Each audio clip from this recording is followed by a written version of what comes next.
content warning for chapter 13. This chapter, unfortunately, contains a very misogynistic caricature that unfortunately reflects values that existed in the early 20th century. It is very upsetting in my personal opinion. Listen at your own risk.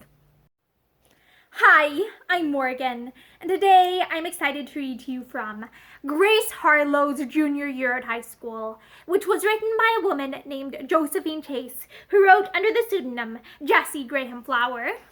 And this is the start of a section titled A Thanksgiving Frolic. Chapter 13, A Thanksgiving Frolic.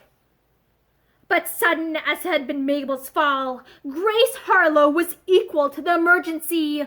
With a bound, she reached the middle of the road, seized Mabel, and dragged her back just as the runabout passed over the place where she had fallen. It almost grazed her outstretched hand, then shot on down the road without slackening its speed for an instant. There was a cry of horror from the young folks that ended in a sigh of relief. David and Tom Gray quickly raised Mabel to her feet and turned to Grace, whose face was ghastly, while she trembled like a leaf. The reaction had set in the moment she realized that Mabel was safe. Jessica and Nora had both begun to cry, while the faces of the others fully expressed their feelings. "Grace," said Tom in a husky voice. "That was the quickest move I ever saw anyone make." Grace drew a long breath. The color returned to her pale face, and in a measure she recovered herself. "Someone had to do something," she said weakly. "I was the nearest to her, that's all. Are you hurt? Mabel, dear?" she asked, turning to the young girl, who stood by Jessica, looking white and dazed. It came so suddenly," she faltered. "I couldn't get up. It was awful." She shuddered, then burst into tears, burying her face in Jessica's shoulder. There, soothed Jessica, wiping her own eyes. "It's all right now. Stand up straight and let me brush your coat. You're all mud." "Here come the would-be murderesses now," cried Hippy. "They actually managed to stop and turn around, and now they're coming this way. One of them is my pet abomination, Miss Wright. She used to call me Fatty when I was little, and I've never forgiven her. But who is the reckless young person playing chauffeur? She ought to be put in jail for exceeding the speed limit." "Hush," said Grace. "Here she is."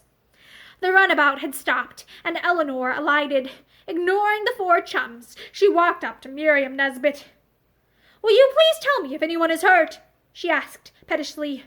"I saw someone fall, but couldn't stop the machine. I suppose the highway was for vehicles, not pedestrians four abreast." "Miss Seville, you have just missed running over Miss Allison," said Miriam coldly. "Had it not been for Miss Harlowe, there would have been a serious accident. I should advise you to drive more carefully in future, or you may not escape so easily another time." Eleanor flushed at these words and said haughtily, "I did not ask for advice. I asked for information." "Very true," replied Miriam calmly. "But you see, I have given you both."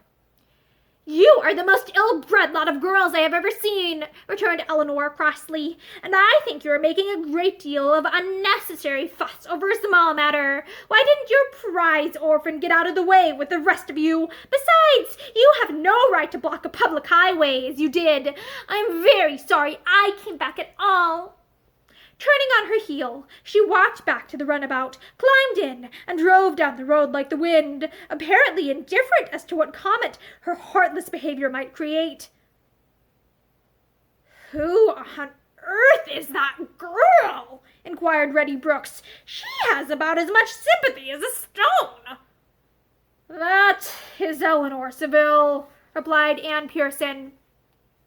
"And she can be nice if she wishes, but she doesn't like us very well. That's why she was so hateful." "So that's the famous Eleanor?" said Tom Gray in a low tone to Grace. "Aunt Rose was telling me about her this morning at breakfast. I supposed she was a great friend of yours." "She was, but she isn't," returned Grace. "That's rather indefinite. However, I'll tell you about it as we go back." "She certainly can't complain as far as looks are concerned," said Hippy. "She must have yards of blue ribbon that she won at baby shows when but a mere infant."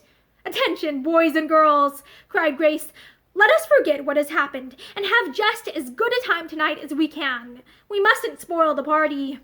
"I move that we give Grace Harlowe a special round of applause for being a heroine," cried Hippy. "Hurrah!" His example was quickly followed, and the noise of the cheering brought people to their doors to see what the excitement was about. "Do stop!" protested Grace. "People would begin asking all sorts of questions." "Don't interfere with our simple pleasures," expostulated Hippy. "Let us howl in peace. High school yell next, please."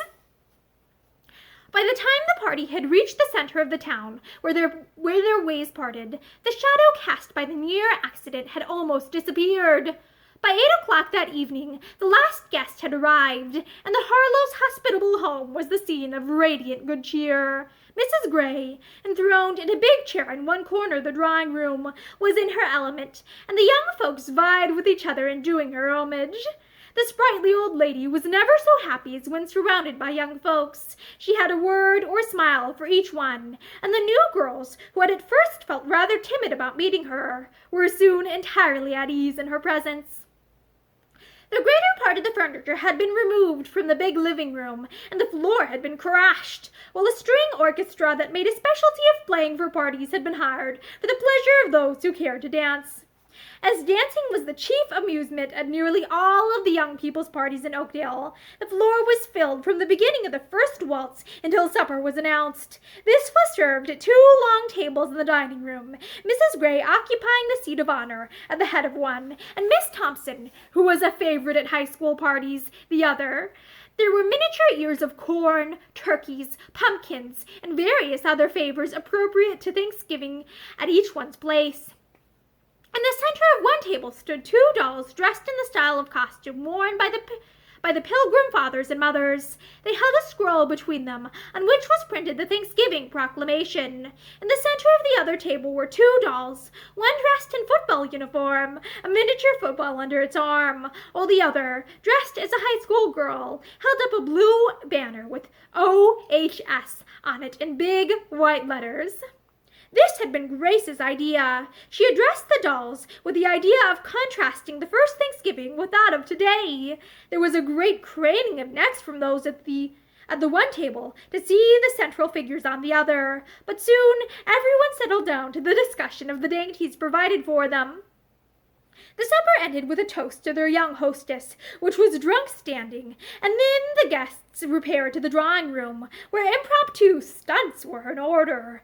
Everyone was obliged to do something, if only to make a remark appropriate to the occasion. Nora sang, Anne recited, Grace and Miriam did a Spanish dance that they had practiced during vacation with remarkable spirit and effect. Jessica was then detailed to play, and under cover of her music, Tom, Reddy, David, and Hippy left the room, Tom returning presently to announce solemnly that an original one-act drama, entitled The Suffragette, written by Mr. Wingate and presented by a notable cast, would be the next offering. After a moment's wait, Hippy, Reddy, and David appeared, and were greeted with shouts of laughter. Reddy minced along in a bonnet and skirt belonging to Mrs. Harlowe, while Hippy wore a long-sleeved gingham pinafore of Grace's, which lacked considerable of meeting in the back, and was kept on by means of a sash. After deliberately setting their stage in full view of the audience at one end of the room, the play began, with David as the meek, henpecked husband, Hippy as the neglected child, who wept and howled continuously, while Reddy played the unnatural wife and mother, who neglected her family and held women's suffrage meetings in the street. The dialogue was clever, and the action of the sketch so ridiculous that the audience laughed from the first line until the climax, especially when the suffragette was hustled off to jail by Tom Gray in the role of a policeman for disturbing the peace, while her husband and child executed a wild dance of joy as she was hauled off the scene, protesting vigorously. The applause was tremendous, and the cast were obliged to bow their thanks several times before it subsided. Songs, speeches, and recitations followed rapidly until everyone had contributed something in the way of a stunt. Then the guests formed two long lines from the living room straight through the big archway into the drawing room, and soon a Virginia reel was in full swing, led off by Mr. Harlowe and Mrs. Gray, who took her steps as daintily as when she had danced at her first party so many years before. After the reel, the young folks romped through Paul Jones, and then the party broke up, all declaring that never before had they had quite such a good time. As Grace sleepily prepared for bed, she felt a little thrill of pride at the success of her party, and her only regret was the fact that of all those invited, Eleanor was the only one who had refused to be present. And that is the end of the chapter. Thank you for listening to this chapter with me, and I hope you have a great day. Bye!